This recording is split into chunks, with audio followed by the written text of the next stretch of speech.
शनिदेव का सबसे बड़ा उपाय मैं आज यहाँ बता के जा रहा हूँ। सफाई कर्मी होते हैं, सफाई कर्मी हो, मजदूर हो, इन लोगों की सेवा कर लो। प्रयागराज में आप लोगों ने देखा होगा, लोकसभा चुनाव से पहले मोदी जी ने सफाई कर्मियों के पग धोए थे। रिजल्ट आप लोगों के सामने है। शनिदेव को डरने की चीज नहीं है।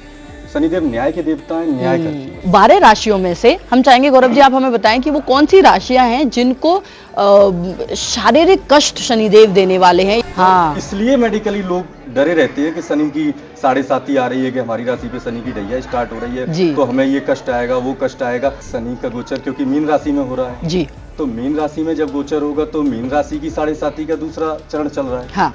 मेष राशि का पहला चरण स्टार्ट हो जाएगा और कुंभ राशि का अंतिम चरण चलेगा। कौन सी वो राशियां हैं जिनको आर्थिक लाभ हो सकता है या आर्थिक नुकसान हो सकता है? जी, लोगों के पास समय नहीं होता है तो रास्ता चलते आप शनिवार के दिन कोई सा भी साबुन ले लीजिए। अच्छा। कपड़े धोने का या नहाने का साबुन लीजिए। जब भी हम किसी मंदिर में जाते हैं ना, तो भगवान से यही दुआ करते हैं कि भगवान आपकी कृपा दृष्टि हम पर बनी रहे।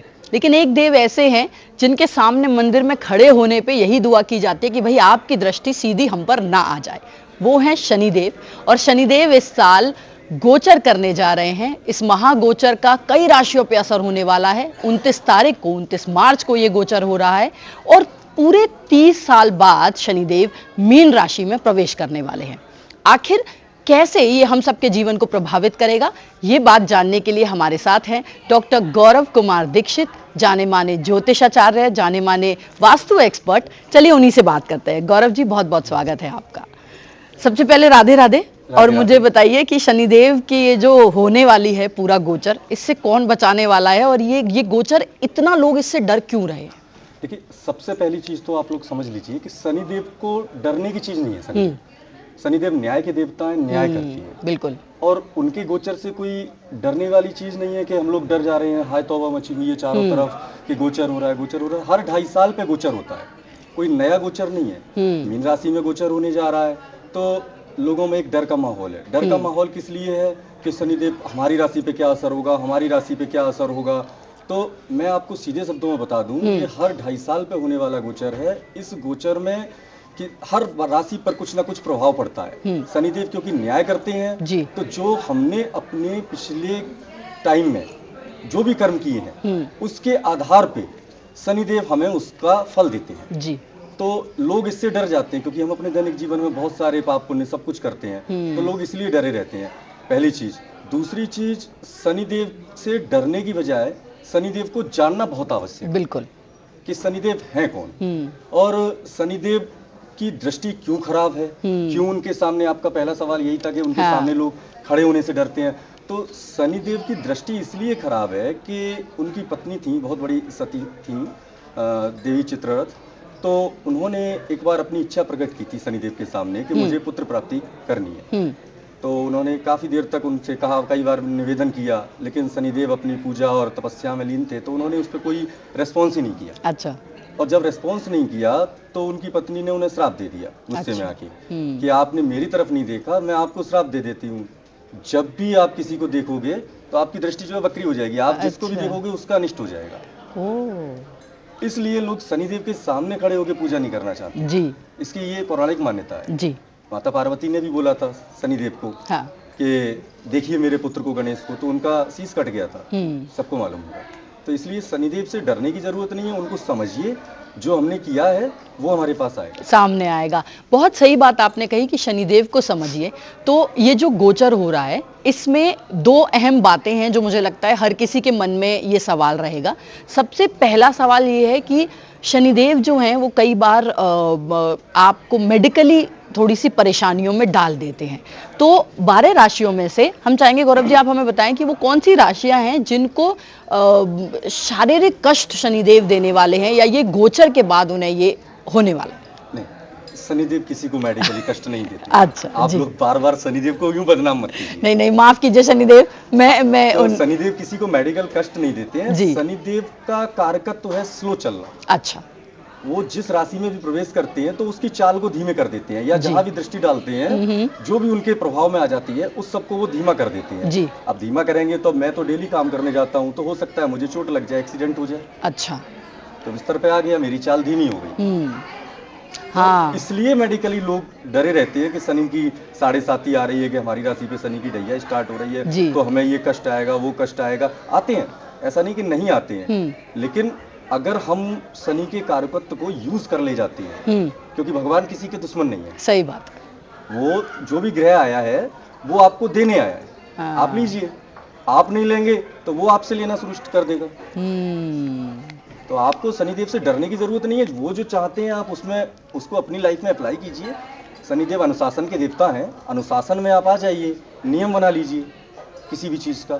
चलिए, तो आपने आप काम करेंगे, शनिदेव कष्ट देंगे ही नहीं। बिल्कुल, आपने अनुशासन की बात कही, तो मैं आपसे सवाल ऐसे पूछती हूँ कि कौन सी वो राशियां हैं जिनको अनुशासन में रहना चाहिए, क्योंकि हो सकता है इस गोचर के बाद कुछ मेडिकल परेशानियां उन्हें हो सकती हैं। देखिए, शनि का गोचर क्योंकि मीन राशि में हो रहा है जी, तो मीन राशि में जब गोचर होगा तो मीन राशि की 7.5 का दूसरा चरण चल रहा है। हाँ।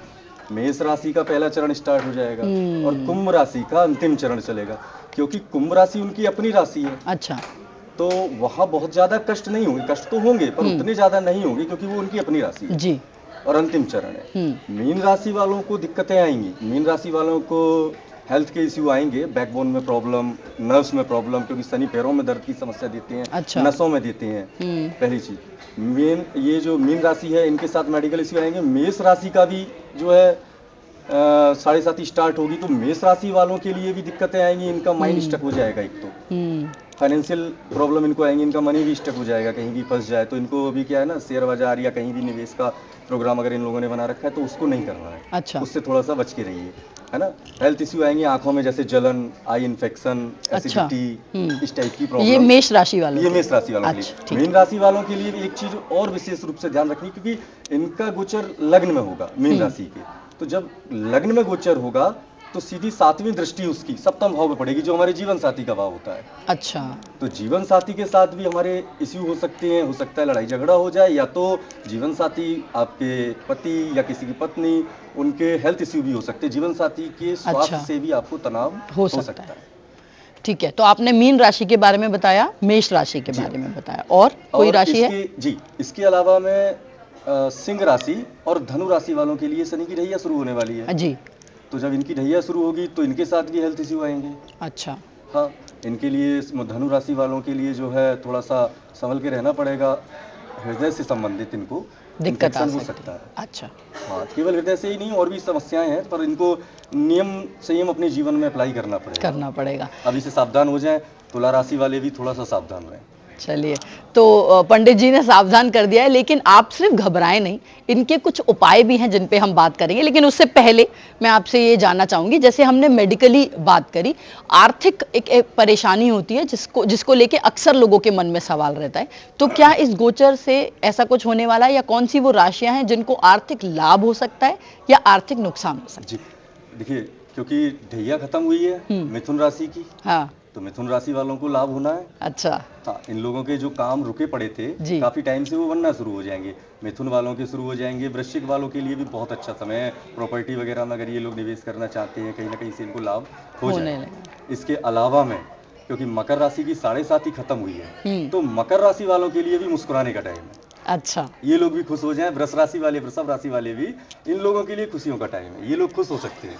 क्या बात, इनके अच्छे दिन आ गए, इनके आ गए जी। तो अगर आप इंतजार कर रहे हैं तो देखिए, इन राशियों वाले लोग तो भाई खुश हो जाएं, लेकिन हम छोड़ेंगे नहीं भाई जिनकी राशियां रह गई हैं। देखिए, कहते हैं ना, ज्योतिष में हर चीज का उपाय है, और जैसे आपने कहा कि शनिदेव तो अनुशासन के देवता हैं। अगर आप अनुशासन में रहें तो शनिदेव को खुश किया जा सकता है। इसका एक उदाहरण आपको बता रहा हूँ जी। न्याय और अनुशासन का उदाहरण सबसे बड़ा, प्रधानमंत्री नरेंद्र मोदी जी की कुंडली में शनिदेव जो है 10वें भाव के स्वामी है।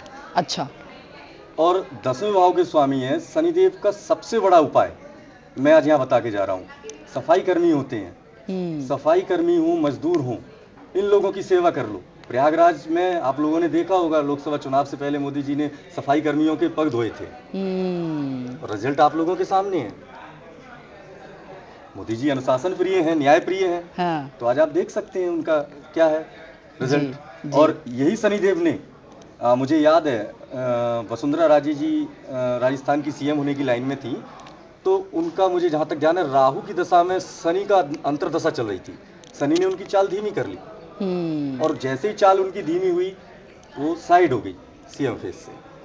तो ये शनिदेव है, ये अच्छा भी देते हैं खराब भी देते हैं। इनको आपको इनके हिसाब से चलना पड़ेगा, अपनी लाइफ में इनके लिए अप्लाई कर लो। चलिए, ये तो राजनीति की बात थी, लेकिन जैसे आपने कहा कि इनके हिसाब से चलना होगा और इनको अपनी लाइफ में जोड़ लीजिए अनुशासन के साथ। तो एक होता ना शुरुआत में डर भी बन गया, तो आप कुछ ऐसे उपाय बता सकते हैं जिनसे लोगों को एक ढांढस बंधे, और खास तौर पे अनुशासन, क्योंकि कई बार समझना बड़ा मुश्किल होता है कि किस तरह का अनुशासन। तो कुछ उपाय अगर आप बता पाएं। जीवन में सबसे पहले एक चीज को गांठ मार लीजिए, हमें अनुशासन में जाना है। अनुशासन में हम किस तरह जाएंगे? कोई एक चीज, हमको डेली जिम जाना है, अच्छा, हमको डेली सुबह टहलने जाना है, तो एक टाइम फिक्स कर लीजिए। अगर हमें 7 बजे जाना है तो डेली 7 बजे जाना है, ये अनुशासन हुआ। अच्छा। दूसरा, शनि को अप्लाई कैसे करना है? तो सरसों का तेल ले लीजिए थोड़ा सा, और उसको अपने इस पैर के इस हिस्से पे, दोनों पैरों पे इस हिस्से पे लगा लीजिए थोड़ा थोड़ा सा, और उसके बाद आप जिम चले जाइए, उसके बाद आप टहलने चले जाइए। अच्छा। हाँ, ये शनि की सबसे बढ़िया रेमेडी है। अच्छा। जी हाँ, क्योंकि शनि का सबसे बड़ा असर हमारे पैरों पे ही आता है। वहाँ हमने सरसों के तेल को लगाया, सरसों के तेल पे शनिदेव का अधिकार है, और नियमित रूप से हम जिम या टहलने जाना शुरू हो गए। पर इसका क्या कोई दिन भी है कि आप इस दिन तेल लगाएं या ऐसा कुछ? शनिवार से शुरू करें, पर डे लगाइए। अच्छा, अगर लाभ मिलता है तो पर डे लगाइए, दिक्कत क्या है? सही बात है। और पैर का आराम और शनिदेव की कृपा आपके ऊपर आ सकती है। हाँ, बहुत इसके अलावा भी कुछ उपाय हैं, जैसे हाँ, लोगों के पास समय नहीं होता है, तो रास्ता चलते आप शनिवार के दिन कोई सा भी साबुन ले लीजिए। अच्छा। कपड़े धोने का या नहाने का साबुन लीजिए, दान कर दीजिए किसी को भी। अच्छा। किसी को दे दीजिए। और इस सबसे अच्छा एक उपाय, लक्ष्मी भी आएगी, पैसा भी आएगा, फ्री में बता रहा हूँ। हाँ। घर से निकलिए, एक केतली में चाय बना के ले जाइए, जहाँ पे भी कंस्ट्रक्शन साइट दिखे, मजदूर काम करते हुए दिखें, उनको अपने हाथ से चाय पिलाइए। जितनी चाय पिलाएंगे उतना पैसा आएगा। लीजिए, तो घर बैठे बैठे भाई आपको मेडिकली फिट होना है तो पैरों में तेल की मालिश कीजिए, ये एक उपाय बताया गया। और दूसरा कि अगर आपको आर्थिक तौर पे उन्नति चाहिए तो शनिदेव महाराज प्रसन्न होंगे जब आप चाय पिला देंगे। मजदूरों को पिलाइए, और सफाई कर्मियों को, विकलांग लोगों को, कुष्ठ रोगियों को, इनकी सेवा कीजिए, क्योंकि शनि का जो कारकत्व है इन्हीं लोगों के ऊपर प्रभाव होता है। ये लोग प्रसन्न होंगे, शनिदेव अपने आप प्रसन्न हो जाएंगे। चलिए, और इस सब के अलावा में कुछ ज्योतिष उपाय भी हैं, जैसे आप नमक का दान कर सकते हैं, आप काले तिल, उड़द का दान कर सकते हैं, सरसों के तेल को बहती हुई नदी में बहा सकते हैं, शिव जी के ऊपर जो है आप तिल से या उड़द से अभिषेक कर सकते हैं, और छाया दान करें शनिवार के दिन। अपने एक कटोरी या किसी बर्तन में सरसों का तेल लें, एक सिक्का उसमें डालें, और उसके बाद अपनी छाया को इस तरीके से उसमें देखें। हाँ। और देखने के बाद उसको, जो शनि का दान लेने वाले लोग हैं उनको दान दे दीजिए। दान दे दीजिए। ये तो मुझे याद भी है कि बचपन में ऐसा हमेशा मम्मियाँ करवाया करती थी। दान कर सकते हैं जी, अपने वजन के बराबर उड़द या तिल को तौल के, हाँ, आप दान कर दीजिए। अगर कोई दान लेने वाला नहीं है तो आप किसी बहती नदी में प्रोवाइड कर दीजिए, इंस्टेंट लाभ मिलेगा। घबराने की जरूरत ही नहीं है, शनिदेव तो देने आ रहे हैं सबको, ले लीजिए। बिल्कुल, तो इस मुझे लगता है इससे बढ़िया लाइन कुछ नहीं हो सकती कि शनिदेव देने आ रहे हैं, जितना चाहे आप ले लीजिए, बस अनुशासन में रहना है। लोगों की सेवा को आप सेवा समझ के करें, लोगों को प्रेम के साथ रहें। मुझे लगता है शनिदेव इसी से खुश होते हैं। और बहुत बहुत धन्यवाद गौरव जी कि आपने इतने अच्छे उपाय बताए। आई एम श्योर कि बहुत सारे लोगों को इससे फायदा होगा। न्यूज़ 18 के साथ जुड़ने के लिए बहुत बहुत धन्यवाद। राधे राधे। राधे राधे।